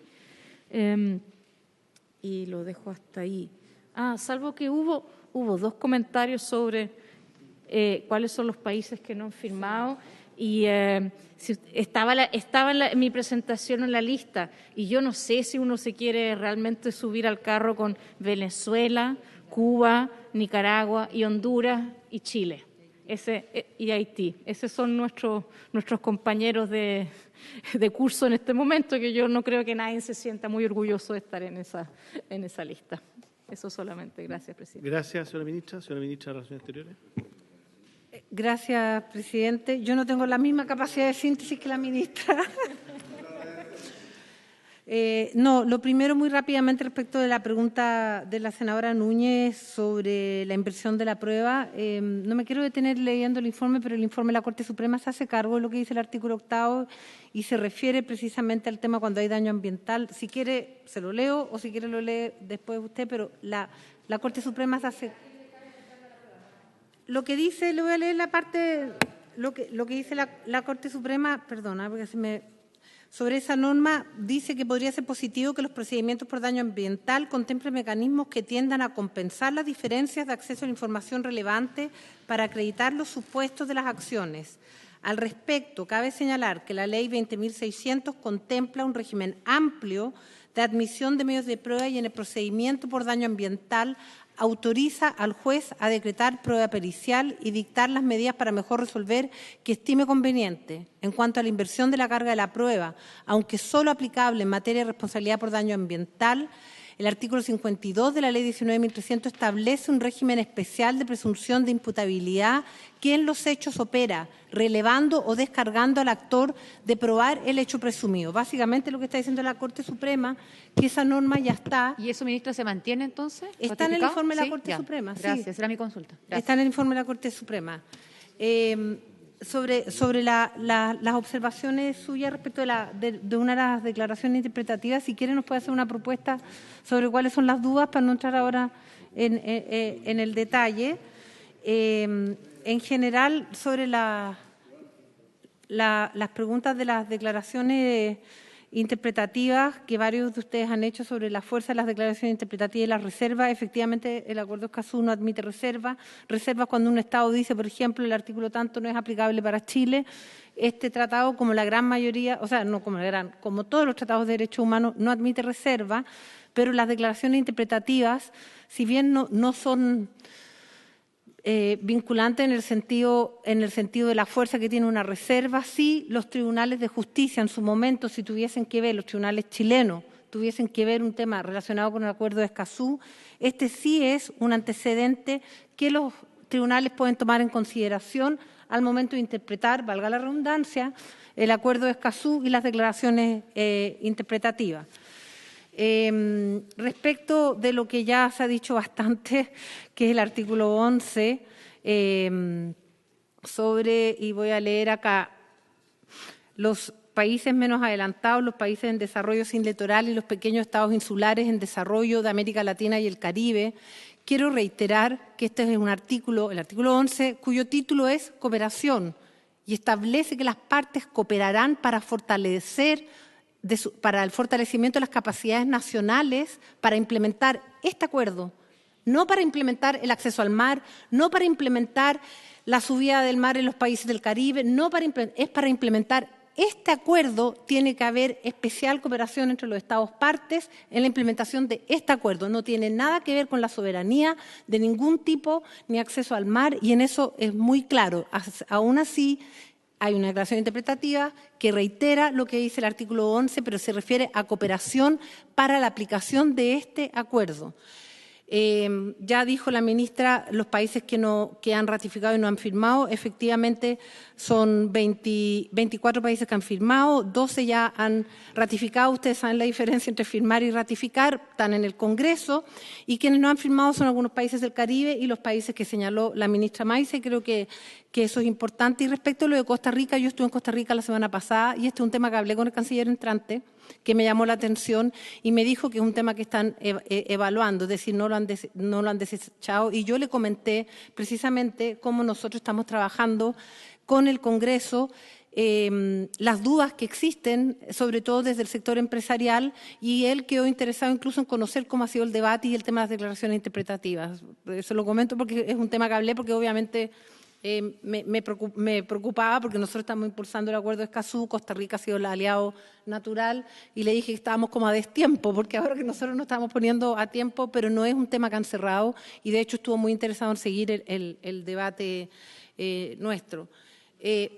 Más allá que yo estoy segura que la ministra de Medio Ambiente y su equipo podrá hablar sobre el medio ambiente sano, yo sí quisiera señalar que en relación a eso, en primer lugar, el año pasado el Congreso ratificó el Protocolo de San Salvador y el Protocolo de San Salvador reconoce el derecho de toda persona a vivir en un medio ambiente sano, es decir, y que está pronto en entrar en vigencia para Chile. Es el Protocolo de San Salvador, que es del año 90 y algo, que habla del derecho a vivir en un medio ambiente sano.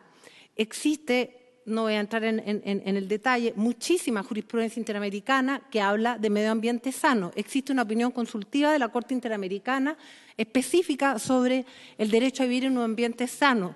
La Comisión Interamericana de Derechos Humanos ha acogido diversas medidas cautelares para proteger colectivos y comunidades, precisamente porque no se está protegiendo el derecho de las comunidades a vivir en un medio ambiente sano. Esto es un debate que ya lleva muchos años, que ha sido reconocido a nivel internacional y también en tratados internacionales ratificados por Chile. Respecto del tema de los defensores, que señalaban también algunos de ustedes, yo aquí quisiera señalar también que estamos hablando de defensores de derechos humanos, en este caso medioambientales. El reconocimiento de este concepto de defensores de derechos humanos, no voy a entrar en el detalle, pero está reconocido tanto en diversos informes y estándares interamericanos de la Comisión y de la Corte Interamericana, está reconocido también a través de la Oficina de la Alta Comisionada de Derechos Humanos y está reconocido en la Convención Americana de la cual Chile es parte. Entonces, me parece, aquí no hay ningún invento, aquí está ya en las normativas internacionales que Chile ha ratificado y existe definición sobre el concepto de defensores de derechos humanos y cuando yo mencioné los defensores de derechos humanos son un elemento esencial de las democracias porque precisamente cuando las democracias empiezan a ser hostigadas, los primeros que son atacados son los defensores de derechos humanos. Por eso la obligación del Estado de defender a los defensores de derechos humanos y asegurarles un ambiente seguro para poder ejercer su derecho, porque muchas veces cuestionan un conjunto de temas y son perseguidos y amenazados, y quiero insistir, tal como dijo además la senadora Allende, que este es el continente donde más son asesinados defensores de derechos humanos. Y cuando hablo de eso me refiero a países tan disímiles como Nicaragua, como Honduras, como Brasil, como México, como Colombia, donde los asesinan. Entonces, realmente es un tema que efectivamente por algo nació el Acuerdo de Escazú, porque hay una realidad regional en el tema que es fundamental. Eran hartas las preguntas, pero sobre la ambigüedad que varios señalaron, precisamente, y me disculpan los senadores y senadoras, pero precisamente esa ambigüedad es la que da cuenta de que esto no es un tratado autoejecutable, porque lo que dice de manera reiterada en más de 20 artículos es, en la medida de lo posible, de acuerdo a sus prioridades nacionales, de acuerdo a los recursos disponibles, es decir, no es un tratado autoejecutable precisamente porque lo deja de acuerdo a las posibilidades internas de cada uno de los estados. Entonces, precisamente por esta supuesta ambigüedad es lo que da cuenta de que no es un tratado autoejecutable. ¿Por qué es adhesión? Preguntaron. Bueno, porque pasó el plazo para firmarlo y por eso es adhesión, pero en términos prácticos es lo mismo. Bueno, el tema de legislación ambiental, yo creo que ahí la ministra pues podrá entrar. Ya me referí al tema de los temas de derecho al mar. Estoy tomando nota de todas las preguntas porque se repitieron algunas. Alguien señalaba a propósito, ya no recuerdo quién, perdón, pero tengo anotadas 29 preguntas, sobre las medidas internas que Chile debería tomar una vez ratificado, más allá de lo que señaló la ministra de Medio Ambiente, suponiendo, y yo lo creo, que la legislación ambiental en Chile es mucho más avanzada que muchos de los estados parte.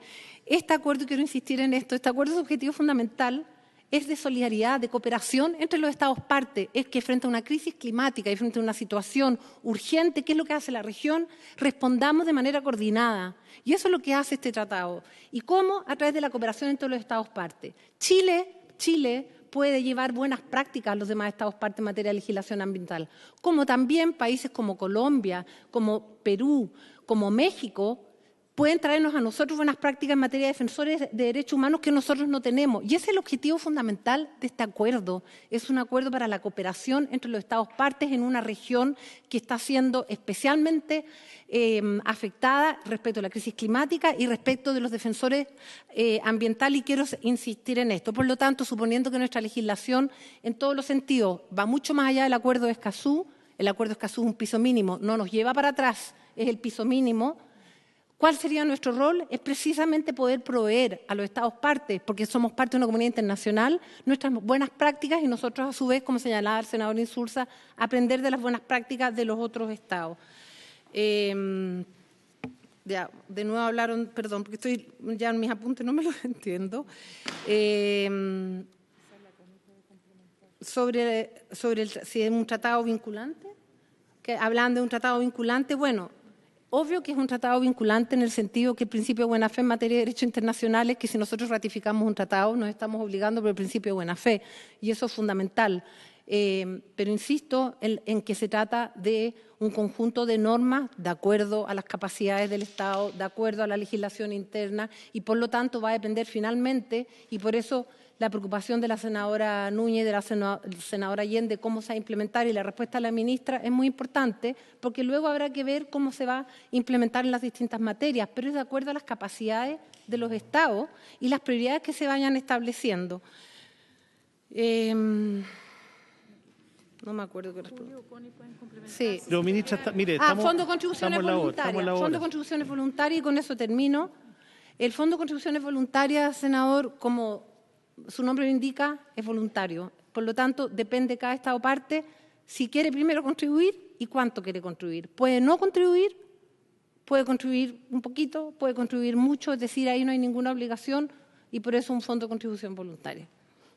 Bien, yo quisiera agradecer el esfuerzo que ha hecho la ministra, las ministras, porque bueno, ha permitido que esta comisión cumpla el objetivo del día de hoy. Todos los senadores pudieron hacer su planteamiento, algunas consideraciones, consultas, algunas yo sé que han quedado pendientes para mañana, y mañana partiríamos con los invitados, que son 4. El tiempo no puede ser más allá de 8 minutos cada uno, como máximo 10, porque también las ministras seguramente mañana van a tomar la palabra para responder algunos temas que hayan quedado pendientes.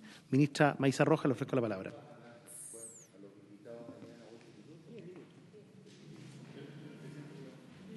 Para los invitados mañana, ¿cómo lo vamos a hacer? A mí me gustaría que haya alguien que piense distinto, digamos, dentro de los invitados. Sí, yo entiendo que sí. ¿Lo hablamos con usted, presidente? ¿Lo hablamos con usted? Yo entiendo que Ricardo Irarrázaval tiene una mirada crítica al acuerdo Escazú. Yo creo que debiera... Sí, claro, otra mirada, sí, correcto. Disculpe. Señora ministra, Muchas gracias, presidente. Gracias por la paciencia. Había un tema que yo quisiera recalcar, y es que porque esto es bien particular a la toma de decisión en cuanto al medio ambiente. Nosotros somos parte también de otro acuerdo internacional, que es el Acuerdo de París.